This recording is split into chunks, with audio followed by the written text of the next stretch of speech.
जय हिंद छात्रों, मैं श्रीवास्तव एक बार फिर से आप सभी का अपने YouTube चैनल जीके आर्ट पे बहुत बहुत स्वागत करता हूं। छात्रों, आज हम एक बार फिर आपके सामने उपस्थित हैं कुछ महत्वपूर्ण टॉपिक को लेकर। और आज का जो मेरा टॉपिक है वो टॉपिक है सामाजिक सुधार आंदोलन पे, जिसको हम धार्मिक एवं सामाजिक सुधार आंदोलन भी कहते हैं। 19वीं सदी और 20वीं सदी के बीच का जो दौर रहा, इस दौर में हमारी समाज के अंदर बहुत सारी ऐसी भ्रांतियाँ, सामाजिक बंधन और धार्मिक रूढ़िवादिता ये समाज में चल रहा था, जो समाज को एकदम शून्य चेतना में धकेल दिया था। या हम ये कहें कि समाज के अंदर जो भी निम्न जाति के लोग थे, वैसे लोगों के लिए समस्याएं हो गई थी। या नारी समाज पर जो इस सामाजिक बंधनों का प्रभाव पड़ा था, उससे नारी समाज बहुत अधिक प्रताड़ित हो रहा था। तो इन सामाजिक और धार्मिक कुरीतियों को दूर करने के लिए उस समय के जो हमारे समाज सुधारक थे, जो धार्मिक सुधारक थे, उन सबों ने एक अच्छा प्रयास किया। और उसी प्रयास का रिजल्ट रहा कि हम अपनी इन सामाजिक विषमताओं को समाज से दूर करने में कामयाब रहे। तो ये पूरी तरह से 19वीं और 20वीं शताब्दी के दौर की बातें हैं। यानी हम कह सकते हैं कि मॉडर्न हिस्ट्री का जब समय शुरू होता है भारत में, उस दौर में बहुत ज़्यादा सामाजिक कुछ ऐसी विषमताएं, जैसे छुआछूत, ऊंची जाति और निम्न जाति का अंतर, बाल विवाह, दहेज प्रथा, सती प्रथा, इस टाइप के ऐसे मतलब बहुत ज़्यादा सामाजिक जो है बंधन जो समाज में चल रही थी, जिसको समाज के वर्ग के जो लोग थे, सामान्य वर्ग के लोग, जो एजुकेटेड लोग थे, जो जागरूक लोग थे, वो इसको एडप्ट नहीं कर पा रहे थे। लेकिन सामाजिक बंधनों को तोड़ पाना इतना आसान काम भी नहीं होता है, क्योंकि उसको एक समाज का संरक्षण मिला होता है। और किसी भी चीज़ को जब सामाजिक संरक्षण मिला होता है ना, तो उसको धीरे धीरे समाप्त किया जा सकता है। और उस समय के जो तत्कालीन हमारे समाज सुधारक थे, जिनके प्रयासों से सामाजिक बंधनों पर एक कुठाराघात किया गया, और उन्हीं के प्रयासों से हम इसको हटाने में पूरी तरह से कामयाब रहे। आइए हम इन सारे सामाजिक एवं धार्मिक सुधारों के बारे में जानकारी हासिल करेंगे, तथा उससे संबंधित उन नियमों को भी जानने की कोशिश करेंगे, जिन नियमों के बदौलत भारत के सामाजिक सुधारकों ने अंग्रेजों के साथ मिलकर इस सामाजिक बंधन को हमेशा के लिए दूर किया है।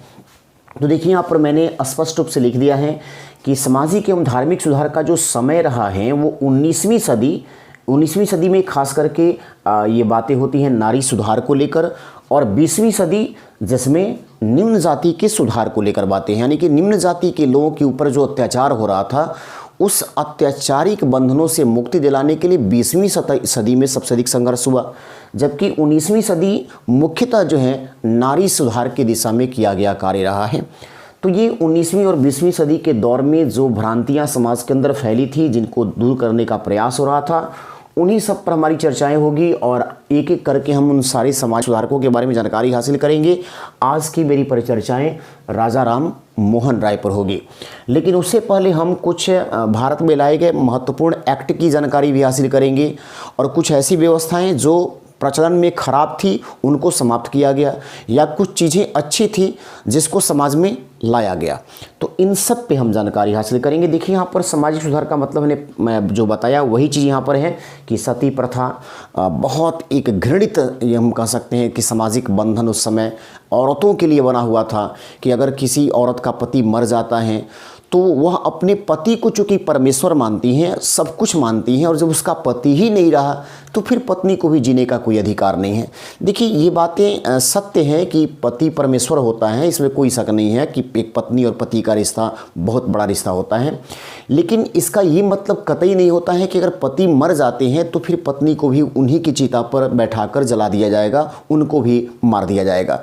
और मान लेते हैं कि 2-3 बच्चे अगर उस दंपति को हो गया है, तो क्या बच्चों के लिए अब पत्नी को जीने का अधिकार नहीं है? पति मर गए तो इसका मतलब ये हो गया कि बच्चे के लिए भी नहीं है। उस सीधे से मतलब है कि अब माँ अपने बच्चों को भी छोड़कर जाएगी, सिर्फ और सिर्फ पति के लिए बनी रहेगी। ये सिस्टम सही नहीं था, ये बहुत गलत सिस्टम था। इसको समाप्त करने का प्रयास, बाल विवाह, ये तो हम कहेंगे कि बहुत गलत था। बाल विवाह जैसे कि 10 साल की एज में, 12 साल की एज में, 14 साल की एज में ऐसे शादियां होती थी जिसके बारे में बच्चों को पता ही नहीं होता था कि उनकी शादी हो रही है और शादी का मतलब होता क्या है। लेकिन उस दौर में उनको शादी के बंधनों में बांध दिया जाता था। एक नादान उम्र जहाँ पर उनकी शारीरिक परिपक्वता भी उस स्थिति में भी नहीं होती थी जहाँ पर वो सामाजिक बंधनों में इस वैवाहिक जीवन को स्वीकार कर पाएँ। उसके बाद देखिएगा बहु विवाह।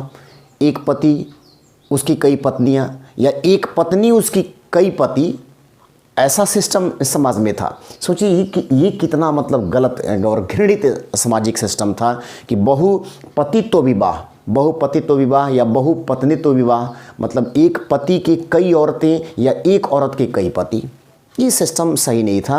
पति पत्नी का रिश्ता एक दूसरे के लिए अगर समर्पित हो तो वही बेहतर है। खैर, ये उस दौर की बातें हैं, आज के दौर में तो ये सही हो भी नहीं पाता, क्योंकि आज तो इतना ज़्यादा आर्थिक तंगी का दौर चल रहा है, जहाँ पर एक को संभालना मुश्किल है तो 9 या 10 को कहाँ से संभाल पाएंगे, है ना। उसके बाद देखिए पर्दा प्रथा का मतलब ये हो गया कि आपको सामाजिक बंधनों में ये एक सिस्टम इतना ख़राब था कि आप घर से बाहर औरतें नहीं निकल सकती हैं। घर से बाहर औरतें नहीं निकलेगी तो फिर समाज के बारे में वो जानेंगी कैसे, दुनियादारी के कार्यों में हिस्सा कैसे ले पाएंगे।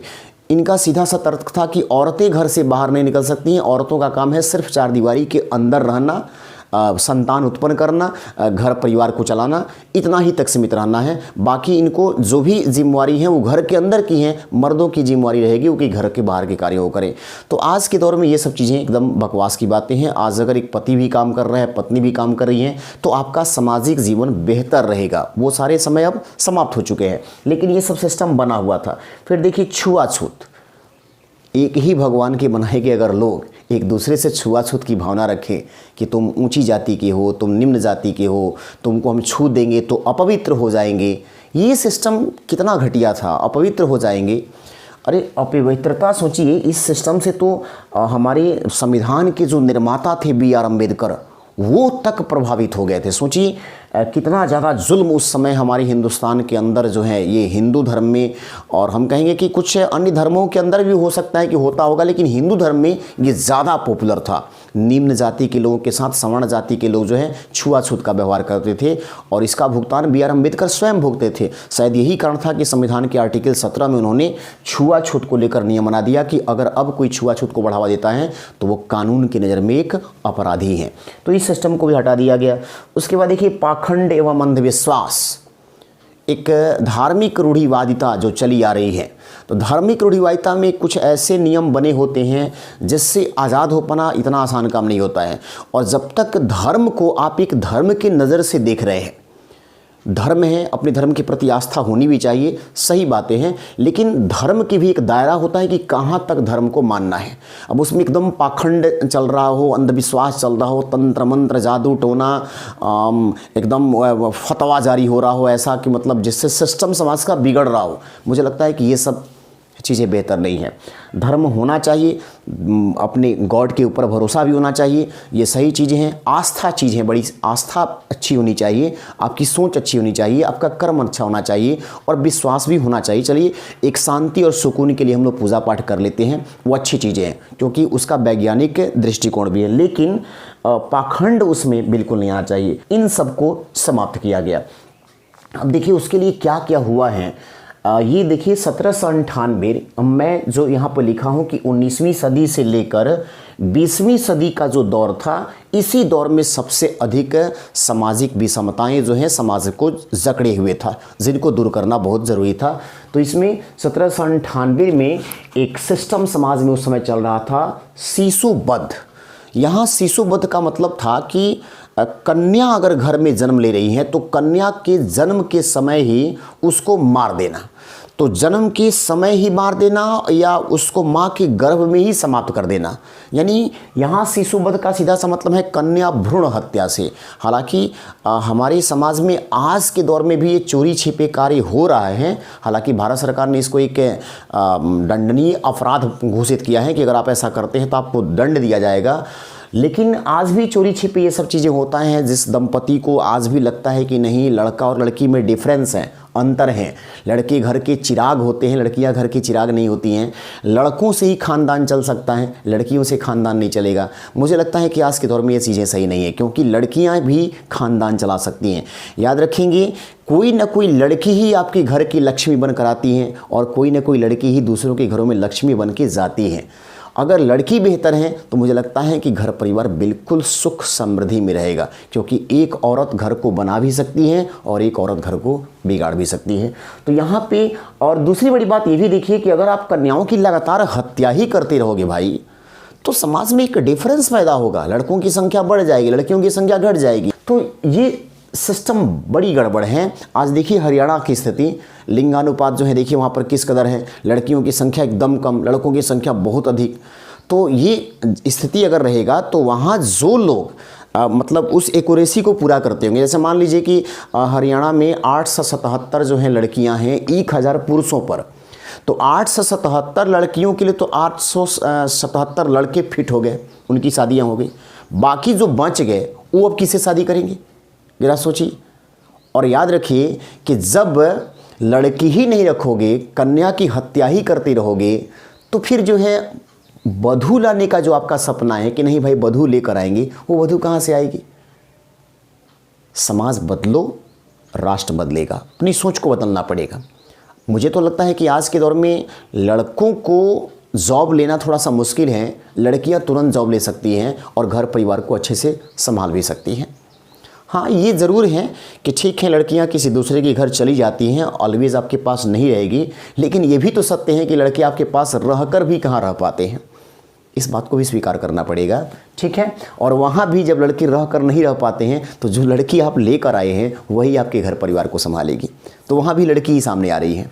ठीक है, देखिए तो शिशु वध, अब ये एक सामाजिक जो बंधन था, लड़कियों की हत्या करने वाला, कन्याओं की भ्रूण हत्या करने वाला, इस सिस्टम को देखिए 1798 में कानून बनाकर बंद किया गया, और बंद करवाने वाला जो गवर्नर था उस समय, उसका नाम है लॉर्ड वेलेज़ली। चूंकि उस समय हमारा देश आज़ाद नहीं हुआ था, गुलाम था 1798 में, तो उस समय लॉर्ड वेलेज़ली जो हमारे देश के गवर्नर थे उस समय भारत के, इनके प्रयासों से शिशु वध पर प्रतिबंध लगाया गया। ये 1800 ईस्वी से 2 साल पहले की घटना है, 1800 ईस्वी से 2 साल पहले की घटना है।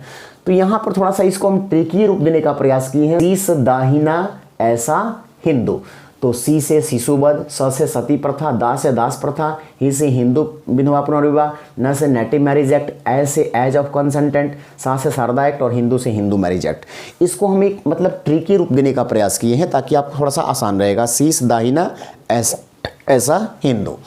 अब देखिए यहाँ पर इसको हम याद कैसे रखेंगे, ये वेलेज़ली साहब ही शिशु वध पर प्रतिबंध लगाए, ये कैसे याद रहेगा।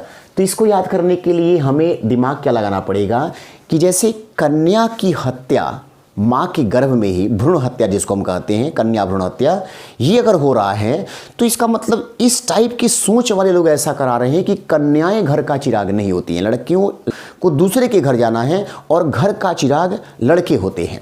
तो ये जिनके पास ज्ञान नहीं है ना, वही बात सोचेंगे। और जहाँ तक अज्ञानता की बात है, तो आज के समय में भी अज्ञानता शहरों से ज़्यादा कहाँ है, गांव में है। गांव में लोगों की दकियानुसी सोच भी वगैरह होती है। हालांकि गांव भी आजकल विकसित हो रहे हैं, लेकिन शहरों की तुलना में तो हम आज भी कहेंगे कि गांव में पिछड़ापन है, आज भी वहाँ पर शिक्षा जो है कोसों दूर है, क्योंकि शहरों में कोई सुविधा जो है पहले आई है। ये अलग बात है कि आज के दौर में गाँव की तरफ भी सरकार झुकना जो है शुरू कर दी है और गाँव के विकास को प्राथमिकता में सरकार ले रही है। लेकिन गाँव में अगर शिक्षा ज़्यादा है तो गाँव के लोगों की ऐसी सोच होगी। और देखिए गाँव को हम अंग्रेजी में क्या बोलते हैं, विलेज। गांव को अंग्रेजी में बोलते हैं विलेज, और विलेज जैसा ही देखिए यहाँ पर सेंस निकल कर आए विलेज, विलेज, विलेज। तो वेलेज़ली जो है ये अज्ञानता वाला चीज़ों को कि शिशु वध प्रतिबंध को मतलब समाप्त करा दिया था। इससे आपको ध्यान रखना है कि लॉर्ड वेलेज़ली शिशु वध प्रतिबंध लगाया था, कब, 1798 में। उसके बाद देखिए 1829 में सती प्रथा का अंत।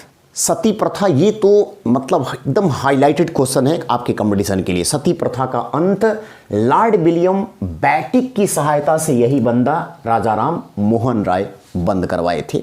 इनको खुद ये सती प्रथा का एक तरह से जुल्म अपने ऊपर लेना पड़ा, क्योंकि इनके जो बड़े भाई थे जगमोहन, उनकी पत्नी को भी सती किया गया था इनके सामने ही इनकी भाभी को सती करा दिया गया था इस बात को लेकर कि इनके बड़े भाई की मौत हो गई थी। तो जो सामाजिक बंधन उस समय चल रहा था उसी के तहत ऐसा काम किया गया और ये साक्षात अपनी भाभी की मौत को अपनी आंखों के सामने देखे थे और उसी समय इन्होंने प्रण कर लिया था कि सिस्टम को मैं हमेशा हमेशा के लिए भारत से विदा कराऊंगा। तो सती प्रथा इन्हीं के प्रयासों से, राजा राम मोहन राय के प्रयासों से और लॉर्ड विलियम बेटिक जो गवर्नर था इसके सहयोग से ये समाप्त कराया गया। तो सती प्रथा में होता क्या था, मैं कुछ ही देर पहले समझाया हूं कि इसमें जैसे ही किसी कन्या की पति की मौत होती थी तो पति की मौत के बाद ये सामाजिक एक बंधन बना दिया गया था कि एक पत्नी अपने पति के लिए ही होती है, दूसरे किसी के लिए नहीं होती है। समाज में उसको दूसरे किसी से मतलब नहीं है। अगर पति नहीं है तो उसका जब परमेश्वर ही नहीं रहा तो फिर उसको भी जीने का कोई मतलब नहीं बनता है। तो पति की चिता पे ही पत्नी को बैठाकर उस चिता पे आग लगा दी जाती थी। यानी कि पति तो मरे हैं तो खैर जल रहे हैं, लेकिन एक जिंदा औरत को जला देना सोचिए मर्डर से कम नहीं था।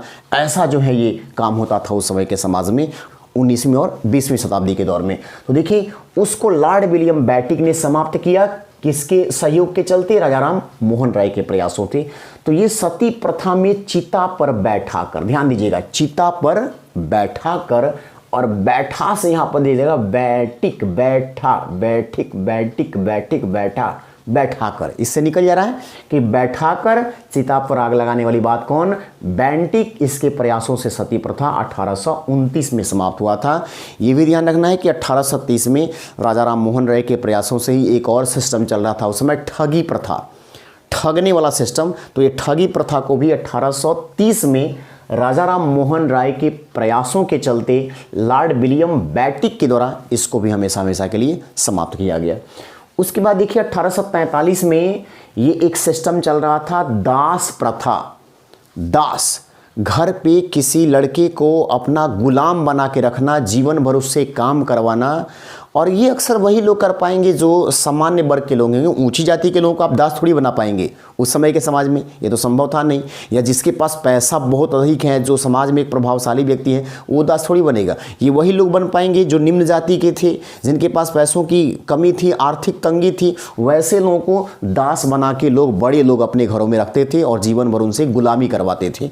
तो ये एक बहुत सिस्टम खराब हम कहेंगे, क्योंकि मानव के अधिकारों को आप जो है एक तरह से तोड़ने का काम कर रहे हैं। सोचिए आज के समय में जहाँ पर मानवीय विकास पर पूरी दुनिया में चर्चा हो रही है, मानव संसाधनों का विकास की बात हो रही है, उस समय जो है एक मानव को आप गुलाम बना के आप भेड़ और बकरियों की तरह रख रहे हैं, एक जानवरों की तरह अपने घर में पालतू बना के रख रहे हैं। ये तो एकदम गुलामी वाली दास्तां हम कहेंगे ये सिस्टम था, तो बहुत गलत था ये। इसको भी समाप्त किया गया 1843 में, 1843 में समाप्त हुआ ये। और ये लॉर्ड एलन बरो के हेल्प से ये खत्म हुआ था, लॉर्ड एलन बरो। अब देखिए दास वही लोग बनेंगे जो मजदूर टाइप के लोग होंगे, और मजदूर को हम इंग्लिश में कहते हैं लेबर। मजदूर को इंग्लिश में बोलते हैं लेबर। और लेबर से यहाँ देखिए एलन बरो, लबर, लबर, लबर, लबर, लेबर, मतलब इसी से निकल कर आपको मिल जाएगा एलन बरो, लब, लबर, ए छोड़ भी देते हैं तो लन बरो, ले बर, ल बर, ये ना छोड़ दीजिए बीच में, ल बर, लबर, लेबर का सेंस दे दिया ही। तो इस सिस्टम को समाप्त किया लॉर्ड एलन बरो कब, 1845 में। उसके बाद देखिए 1856 में ये सिस्टम आया हिंदू विधवा पुनर्विवाह। ये तो बहुत अच्छा काम, इसको समाप्त नहीं किया गया, इसको शुरू किया गया। ये शुरू हुआ था 1856 में, एक कानून बनाकर शुरू किया गया। इसके पहले यही नियम था कि अगर किसी पति की मौत हो गई, अब वो जीवन भर विधवा बनकर जीते रहे। ये सिस्टम कितना गड़बड़ था, बहुत गड़बड़ था। तो इस सिस्टम को भी देखिए एक तरह से बंद करके एक नियम ला दिया गया कि अब हिंदुओं में जो विधवा होंगी वो अपना विवाह कर सकती हैं, उनको जीवन जीने का अधिकार है। और सच्चाई भी है भाई, आप 12 साल 14 साल की एज में शादी कर दे रहे हो, उसी वक्त में अगर कोई ऐसी दुर्घटना घटित हो गई जिसके चलते उसके पति को मरना पड़ गया, तो जीवन भर उस 12 या 14 साल की अवस्था से आप 50 साल 60 साल 70 साल, उस समय लोगों का एक एवरेज उम्र भी 70-80 साल से कम नहीं होता था, उतने लंबे समय तक आप जीवन में अकेले जीते रहो। ये कितना गलत नियम था कि हिंदुओं में जो है विधवाएं वो विवाह नहीं कर सकती हैं दोबारा। लेकिन मुझे लगता है कि कर देना चाहिए, क्योंकि देखिए 50 या 60 साल के बाद ऐसा अगर होता है इंसिडेंट तो ठीक है, पति पत्नी में से कोई भी नहीं रहा तो समझ गए, समझदारी से अपना बच्चों के लिए अब जी रहे हैं, काम खत्म।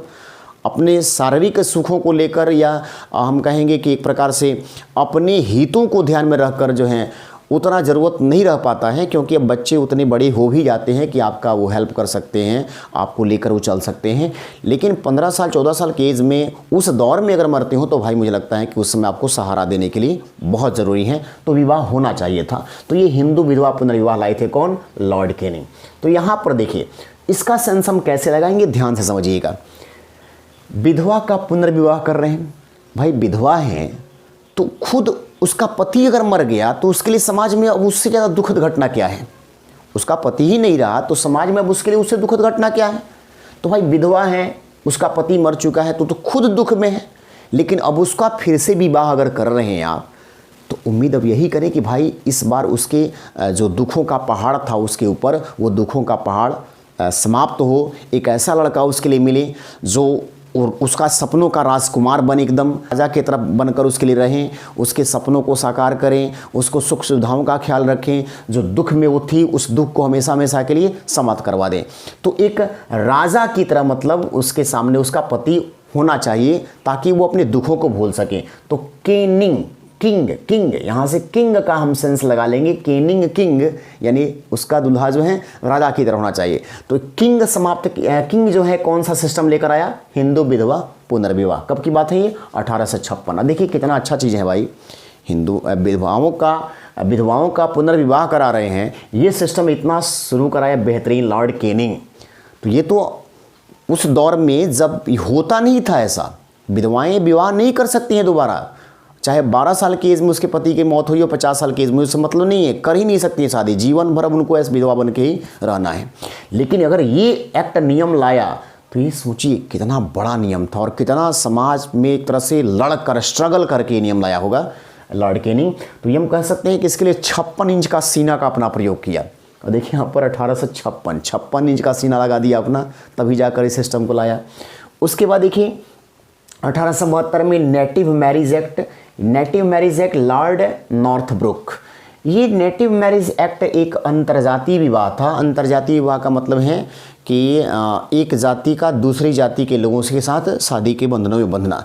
तो ये भी सिस्टम शुरू किया गया था, मुझे लगता है कि ये भी ख़राब नहीं था। ज़रूरी नहीं है कि आप जिस जाति में हैं उस जाति के अंदर ही अगर आपको अच्छी चीज़ें मिल रही हैं तो आप उसको एडॉप्ट करें। अगर दूसरी जाति में भी अच्छी चीज़ें मिल रही हैं तो उसको आप एडॉप्ट कर सकते हैं। और क्या ये बताइए, मुझे लगता है कि अगर आप एक ही जाति में कोई हैं और आपकी जाति का ही कोई लड़का मिले जो आपको स्वीकार्य नहीं हो, आपके हिसाब से ना हो, तो क्या फ़ायदा है उसके साथ शादी करके? आप समझौता थोड़ी कर रहे हैं, एग्रीमेंट थोड़ी कर रहे हैं, आप शादी के बंधनों में बंधने जा रहे हैं। आप ऐसे शादी के बंधनों में बंध जाएंगे जहाँ पर आत्मा और परमात्मा की तरफ से मिलन होने जा रहा है ना। आपका मन मिलेगा, आपका तन मिलेगा, सब कुछ। तो उस स्थिति में सोचिए कि अगर आप जो हैं अपने पति को अच्छे से समझ रहे हैं, अपनी पत्नी को अच्छे से समझ रहे हैं, तब तो ठीक है। लेकिन अगर समझ में कोई अंतर है तो क्या फ़ायदा है? कोई ज़रूरी थोड़ी है कि हम एक ही जात में शादी करेंगे। अब इसका मतलब ये नहीं कि मैं अंतर्जातीय विवाह को बढ़ावा दे रहा हूँ, ये नहीं सोचिएगा। मुझे लगता है कि जो उचित हो वो करना चाहिए। हाँ, ये ज़रूर है कि माता पिता की उम्मीदें भी बच्चों के लिए इतना ख़राब नहीं होता है जैसा कि हम सोच लेते हैं कि नहीं, माता पिता हमको गर्त में ढकेल रहे हैं। माता पिता की भावनाओं का भी सम्मान करना चाहिए। क्यों? वो बच्चों के प्रति क्यों ख़राब सोचेंगे? नहीं सोचेंगे, वो अच्छा ही सोचेंगे। और जब सोचेंगे तो ठीक है, मुझे लगता है कि उनकी सोच के हिसाब से अगर आप चल रहे हैं तो कोई ख़राब चीज़ नहीं है। हाँ, ये जरूर है कि माता पिता की सोच बेहतर रहनी ही चाहिए, वो और रहता भी हैं। माता पिता की सोच बच्चों के लिए क्यों ख़राब होगा? सीधी सी बात है, वो ख़राब नहीं होगा, लेकिन रहनी चाहिए। और थोड़ा सा बच्चों के ऊपर हम कहेंगे कि माता पिता को दबाव भी विशेष नहीं बनाना चाहिए। माता पिता को भी अपने बच्चों की भावनाओं का भी ख्याल रखना चाहिए, लेकिन एक लड़की और लड़का को भी अपने पिता का ख्याल, अपनी माता का ख्याल रखना चाहिए। तो ये अंतर्जातीय विवाह जो है, अंतर्जातीय विवाह बताइए हो रहा है। अब नेटिव मैरिज एक्ट में क्या है? अंतर्जातीय विवाह को लाना। तो अंतर्जातीय विवाह करेंगे तो भाई समाज के लोग तो विरोध करेंगे ना, समाज के लोग तो विरोध करेंगे, चूँकि देख लेंगे कि भाई अंतर्जातीय विवाह है। तो उस समय तो स्वीकार्य नहीं था, इसके बाद ना स्वीकार्य हुआ जब ये नियम लाया गया। 1872 में नेटिव मैरिज एक्ट जब लाया गया तब ये स्वीकार हुआ कि अब अंतर्जातीय विवाह होगा। तो अब देखिए नॉर्थब्रुक क्या, ये इसको हम कैसे याद कर लेंगे? अंतरजातीय विवाह है, कोई देखेगा समाज में भड़केगा क्यों अंतरजातीय विवाह हो रहा है, तो ऐसा करेंगे कि लड़की को बुर्के के अंदर लेकर आएंगे, नकाब के अंदर लेकर आएंगे, ताकि कोई देख नहीं पाएगा। देख ही नहीं पाएगा तो कौन पहचान पाएगा कि अंतरजातीय हो रहा है कि सजातीय हो रहा है, कोई मतलब ही नहीं रहेगा। तो बुर्के के अंदर लाएंगे, यहाँ से ब्रुक, ये बुर्का के अंदर जो है बात आती है ना, तो इससे नॉर्थ ब्रुक आपको याद हो जाएगा कि Lord Northbrook native marriage act यानी अंतरजातीय विवाह कब लाए थे? 1872 ईस्वी में।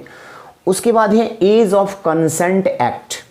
एज ऑफ कंसेंट एक्ट ये भी नियम लाया गया 1891 में, ये लॉर्ड लेस्डाउन के द्वारा लाया गया, जिसमें तय किया गया कि अब बाल विवाह भी अगर होता है तो लड़कियों का न्यूनतम एज कम से कम 12 साल होना चाहिए और लड़कों का एज कम से कम 14 साल होना चाहिए, इससे कम में शादी स्वीकार्य नहीं होगा। ये नियम बनाया गया एज ऑफ कंसेंट में। सोचिए ये नियम बना उस दौर में, इसका मतलब कि इससे भी कम उम्र में लड़कों की शादी लड़कियों की शादी होती थी। ये बनाया गया कि 12 साल लड़की का एज कम से कम और लड़कों का कम से कम 14 होना चाहिए एज ऑफ कंसेंट एक्ट में। तो अब इसको कैसे याद करेंगे कि इस नियम को कौन बनवाया? Lord Lansdowne. ये कैसे याद रहेगा? Age of consent act. तो देखिए एज यहाँ पर है ना, एज माने क्या होता है? उम्र। और एक सच्चाई है समाज में, आप किसी से भी किसी व्यक्ति का एज पूछिएगा ना, तो पता नहीं क्या एक मतलब स्थिति होती है लोगों की कि अपने एज को कभी भी वो रियल बताते ही नहीं हैं, और हमेशा लोग अपने एज को कम करके बताते हैं। ये फैक्ट है, ये सत्य है। अगर कोई 22 साल का होगा तो कहेगा हम 20 साल के हैं, कोई 38 साल का रहेगा तो कहेगा कि हम 30 साल के हैं। ऐसा मतलब समाज की जो सच्चाई है वो हम बता रहे हैं। हालांकि हर बंदा ऐसा नहीं होता है, लेकिन 90% ऐसा ही होता है कि लोग अपने एज को बढ़ा के नहीं कम करके बताते हैं। तो अपने एज को कम करके बताते हैं। इससे देखिए लेस माने क्या होना है? कम करके। लेस मतलब क्या होता है? कम करके। डाउन माने भी क्या होना? कम होना। लेस डाउन यानी एज को लेस करके बताना, कम करके बताना, डाउन करके बताना। इसी से हमको याद रहेगा लेस डाउन क्या? एज ऑफ कंसेंट एक्ट याद हो जाएगा 1891। फिर उसके बाद 1930 में आया Sharda act. Sharda act Lord Irwin लाया था गवर्नर। शारदा एक्ट 1930 में आया। देखिए अब आपको ये 20वीं शताब्दी के दौर की बातें हो गई। 1930 में लाया गया शारदा एक्ट, जिसमें तय किया गया कि लड़कियों का एज कम से कम 14 साल, अब थोड़ा बढ़ाया गया, और लड़कों का एज कम से कम 18 साल होना चाहिए। तो ये कौन लाया? Lord Irwin. अब देखिए इसको हम कैसे याद करेंगे? शारदा एक्ट को लॉर्ड इरविन लाया। तो देखिए शारदा से एक सेंटेंस, एक सेंस लेकर चलेंगे, सेंटेंस नहीं एक सेंस लेकर चलेंगे। सर्दी, शारदा सर्दी, शारदा सर्दी। तो सर्दी का भाई मौसम है, सोचिए सर्दी का मौसम है, और इस सर्दी में आपको ठंडा ही ना लगेगा। तो शारदा सर्दी, सर्दी का मतलब हो गया ठंड लगना, उससे थोड़ा सा निजात पाना हो, सर्दी से निजात पाना हो, तो कहाँ रहना पसंद करेंगे? रबी। कहाँ रहना पसंद करेंगे? रबी यानी सूर्य की धूप में। सूर्य का जो धूप है रबी यानी सूर्य को, उसके धूप में रहना पसंद करेंगे ताकि आपको सर्दी से थोड़ा सा राहत मिले। तो शारदा सर्दी, इरविन में क्या है? रबी। उससे आपको पकड़ में आ जाएगा कि शारदा एक्ट को कौन लाए थे? Lord Irwin. उसके बाद हिंदू मैरिज एक्ट लाया गया, जिसमें नियम बनाया गया एक भारतीय संसद के द्वारा। चूंकि ये बातें हैं 1955 की आज़ादी के बाद की बातें हो गई। अब ये कानून कब बना? आज़ादी के बाद। हिंदू मैरिज एक्ट, जिसमें ये हिंदू धर्म में ये नियम बना दिया गया कि लड़कियों की शादी अब कम से कम 18 साल पर और लड़कों की शादी कम से कम अब 21 साल पर ही होगी। ये हिंदू मैरिज एक्ट भारतीय संसद द्वारा बनाया गया कानून है। क्योंकि जितना ये सब कानून है ये सारा जो है अंग्रेज गवर्नरों के द्वारा बनाया गया, लेकिन इस समय हमारा देश आज़ाद हो चुका था, तो ये भारतीय संसद ने क्या बनाया? हिंदू मैरिज एक्ट, जिसमें तय किया गया कि हिंदू धर्म में लड़कियों की शादी कम से कम 18 साल और लड़कों की शादी कम से कम 21 साल में होनी चाहिए। अब आइए थोड़ा सा देखते हैं भाई उस समय के जो हमारे समाज सुधारक थे, जिसमें राजा राम मोहन राय का नाम यहाँ पर हम लिखे हैं। एक एक करके आपको बाकी सारे समाज सुधारकों के बारे में चर्चाएं हम करेंगे, क्योंकि बहुत ज़्यादा लंबा आज ही वीडियो बनने जा रहा है। देखिए राजा राम मोहन राय, जिनका जन्म राधानगर में हुआ था 1872 में भी कुछ लोग बोलते हैं और कुछ लोग 1874 भी कहते हैं, इसलिए मैं दोनों यहाँ पर स्थितियों को लिखवाया हूँ। आप इसको थोड़ा सा 2-4 जगह टैग करके देखिएगा, जहाँ पर ज़्यादा बहुमत दिख रहा हो उसके हिसाब से अपना निर्णय ले लीजिएगा। कुछ जगहों पर 1872, कुछ जगहों पर 1874, मतलब थोड़ा सा डाउटफुल है ये इनका जन्म, तो राधानगर में। उसके बाद देखिए इनका मृत्यु जो है ये ब्रिस्टल, और ब्रिस्टल जो है ये हमारे देश के अंदर नहीं है, ये इंग्लैंड में है। और ये इसीलिए क्वेश्चन पूछता है कि देश के किस सामाजिक सुधारक आंदोलनकर्ता का मृत्यु विदेश में हुआ था। तो ये राजा राम मोहन राय, ब्रिस्टल इंग्लैंड में, और उनका वहीं पर एक तरह से उनको दफनाया गया है।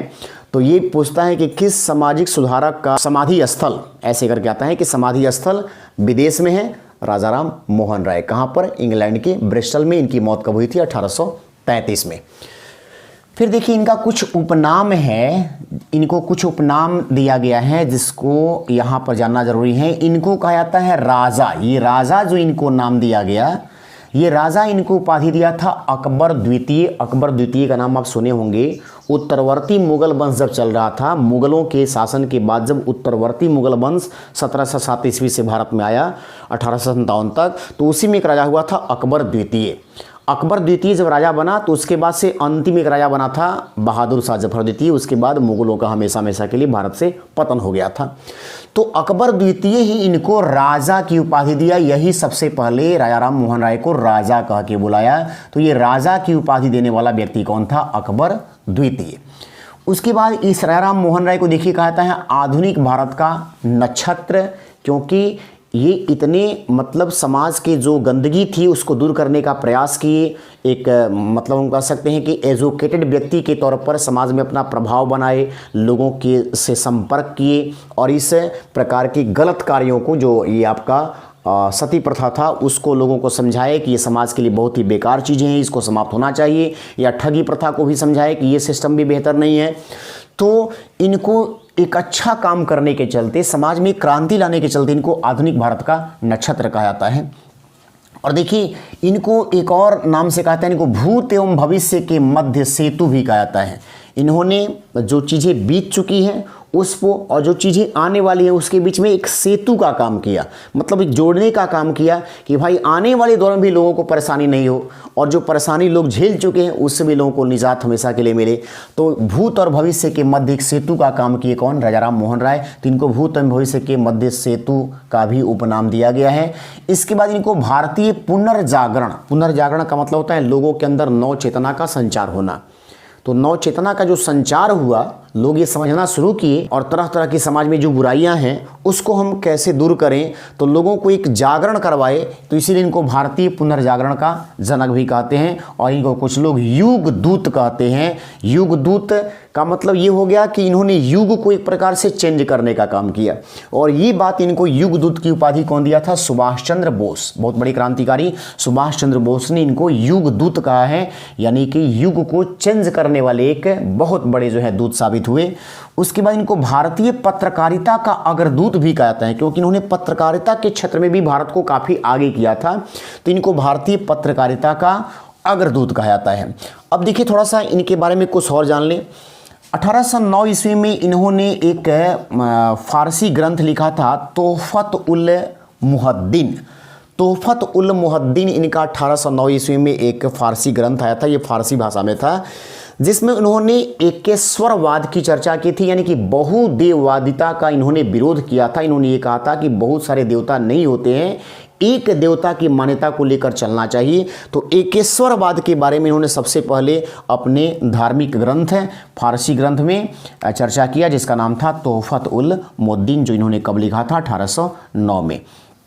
और वही देखिए हम यहाँ पर लिखे हैं कि 1811 में इनके बड़े भाई की पत्नी अलका मंजरी, इनके बड़े भाई की पत्नी, जैसे बताया ना कि इनके बड़े भाई का नाम था जगमोहन, जिनकी पत्नी थी अलका मंजरी। तो अलका मंजरी को सती किया गया 1811 में इन्हीं की आंखों के सामने, चूंकि इनके पति जो है जगमोहन की मौत हो गई थी और राजा राम मोहन राय उस समय उपस्थित थे, जब उनकी उपस्थिति में ही इनके भाभी को चिता पे बैठा के जिंदा जलाया गया था। तो उसी के बाद इन्होंने प्रण किया था कि इस सिस्टम को भारत से हमेशा के लिए हम दूर करेंगे। और इन्होंने उस समय जो ये चीज़ों को देखा तो इन्होंने इसको मर्डर की संज्ञा दी थी कि एक मर्डर है एक प्रकार का, क्योंकि किसी व्यक्ति को जिंदा जला नहीं देना, उसको हम एक मृत्यु नहीं कहेंगे, ये मर्डर कहेंगे। तो ये बहुत बड़ा गलत और घृणित कार्य हुआ था। लेकिन अकेले ऐसे व्यक्ति नहीं थे, ये समाज को बदलने का काम किए, क्योंकि इस सिस्टम को खुद भुगते, इसीलिए उन्होंने समाज को बदलने का काम किया। लेकिन ऐसे समाज में तो ये बहुत सारे लोग इस चीज़ों को भुगत रहे थे उस समय। उसके बाद देखिए 1815 में इन्होंने आत्मीय सभा की स्थापना की। 1815 में आत्मीय सभा, ये ध्यान रखिएगा, ये भी कई बार पूछा गया है कि 1815 में आत्मीय सभा की स्थापना किसने की? राजा राम मोहन राय। और 1816 में यानी ठीक एक साल बाद वेदांत सोसाइटी की स्थापना की। 1815 में आत्मीय सभा, 1816 में वेदांत सोसाइटी और 1817 में हिंदू कॉलेज की स्थापना डेविड हेयर के सहयोग से। तो ये लगातार 3 घटनाएं हैं, 15, 16, 17। 1815 Atmiya Sabha, 1816 Vedanta society, 1817 Hindu college David Hare के सहयोग से। तो आवेका याद कर लीजिएगा, आवेका, आत्मीय सभा, वेदांत सोसाइटी, कॉलेज यानी हिंदू कॉलेज, है ना। तो ये 15, 16 और 17 की बातें हैं। फिर देखिए 1820 में इन्होंने परसेप्ट्स ऑफ जीसस नामक एक पुस्तक इन्होंने निकाला था। 1820 ईस्वी में परसेप्ट्स ऑफ जीसस, ये कैसा पुस्तक था? तो जैसे कि जब ये हिंदू धर्म के अंदर जो बुराइयां थी, इसको दूर करने के लिए लगातार समाज में कार्य कर रहे थे। तो उस समय के जो ईसाई मिशनरी थे, उन सबको ये लगने लगा कि शायद आने वाले समय में राजा राम मोहन राय हिंदू धर्म की बुराइयों को देखकर इसको छोड़ देंगे और ईसाई धर्म को अपना लेंगे, क्योंकि ईसाई धर्म में उस तरह की कुरीतियाँ नहीं हैं। लेकिन इन्होंने इस पुस्तक में ईसाई धर्म को भी बेहतर नहीं कहा, उन्होंने उसको भी जो है एक तरह से नीचा दिखाने का प्रयास किया कि नहीं, आपके धर्म में भी कुछ कुरीतियाँ हैं। जैसे कि उन्होंने कहा कि जो आप अपने ईसा मसीह को जो सबसे बड़ा व्यक्ति मानते हैं, इनको एक चमत्कारीय ईश्वरीय शक्ति का अग्रदूत आप मानते हैं, वो सही नहीं था। क्योंकि आप कहते हैं कि इनका दोबारा जन्म हुआ, ये कई सारे इनके अंदर चमत्कारीय शक्ति थी, जो कुछ भी कर सकते थे, ये सब बेकार की बातें थी, फालतू बातें थी। तो एक तरह से इस पुस्तक में इन्होंने ईसाई धर्म की भी आलोचना कर डाली थी इस पुस्तक में, जिसका नाम था परसेप्ट्स ऑफ जीसस। उसके बाद 1821 में इन्होंने एक बहुत ही शानदार पुस्तक लिखी, संवाद कौमुदी। और याद रखिएगा, ये परीक्षा में हाईलाइटेड प्रश्न है। संवाद कौमुदी किसकी रचना है? राजा राम मोहन राय। राजा राम मोहन राय, जैसे एक आता है सत्यार्थ प्रकाश, दयानंद सरस्वती का सत्यार्थ प्रकाश, और संवाद कौमुदी किसका? राजा राम मोहन राय का। ये राजा राम मोहन राय का है संवाद कौमुदी। तो इसको ऐसे भी याद कर लेंगे, संवाद में स है तो स से सती प्रथा का जब भी नाम आता है तो राजा राम मोहन राय, है ना। ऐसे सत्यार्थ प्रकाश में भी स है, लेकिन याद रखिएगा यहाँ पर संवाद कौमुदी की मैं बात कर रहा हूँ, क्योंकि ये संवाद एक तरह से देने का काम समाज में किए कि भाई ये चीज़ें बंद होनी चाहिए। 1822 में इन्होंने मिरातुल अखबार निकाला था, 1822 में मिरातुल अखबार। और 1825 में वेदांत कॉलेज की स्थापना। यहाँ पे वेदांत सोसाइटी था, 1816 में वेदांत सोसाइटी, 1825 में वेदांत कॉलेज। और 1828 में सबसे बड़ा काम इन्होंने किया, कौन सा? ब्रह्म समाज की स्थापना जब इन्होंने किया। तो ब्रह्म समाज के पूछता है कि संस्थापक कौन थे? राजा राम मोहन राय। ब्रह्म समाज की स्थापना कब की गई थी? 1828 में। 1828 में ब्रह्म समाज की स्थापना, 1829 में इनके प्रयासों से सती प्रथा का अंत, 1830 में ठगी प्रथा का अंत। तो जिस तरह से 28, 29 और 30 है, उसी तरह से 15, 16 और 17 है। ये देखिए, पहले ऐसे व्यक्ति हिंदुओं में हम कहे जाएंगे थे राजा राम मोहन राय, जो समुद्र पार करके ये इंग्लैंड में गए थे, जहाँ पर इनकी मौत हो गई थी ब्रिस्टल में। लेकिन देखा जाए तो अगर कहा जाता है कि हिंदू धर्म में उस समय समुद्र पार करना भी सही नहीं था, उसको मतलब हिंदू धर्म को नुकसान के तौर पर देखा था कि कोई व्यक्ति समुद्र पार कर जाता है, इसका मतलब कि हिंदू धर्म को एक तरह से नीचा दिखाने का प्रयास कर रहा है, हिंदू धर्म का इसमें अपमान होता है, क्योंकि हिंदू धर्म में एक व्यक्ति को समुद्र पार करने की इजाज़त नहीं थी। लेकिन ये समुद्र पार कर विदेश में जाने वाले प्रथम भारतीय थे राजा राम मोहन राय, जो कहाँ गए थे? इंग्लैंड में। और इंग्लैंड में ही 1833 में ब्रिस्टल में इनकी मौत हो गई थी। तो मुझे लगता है कि जो भी कंसेप्ट आपको आज समझाए हैं, वो कंसेप्ट आपको अच्छे से समझ में आया होगा। तो चलिए हम फिर अगले क्लास में आपके साथ फिर एक मिलेंगे नए समाज सुधारक के साथ। लेकिन तब तक हम चाहेंगे कि आप मेरे वीडियो को ज़रूर शेयर कीजिएगा बच्चों, और ज़्यादा से ज़्यादा लोगों तक पहुँचाने का प्रयास कीजिए। और कहीं अगर परेशानी हो तो आप कमेंट करके मुझसे ज़रूर पूछिएगा। धन्यवाद।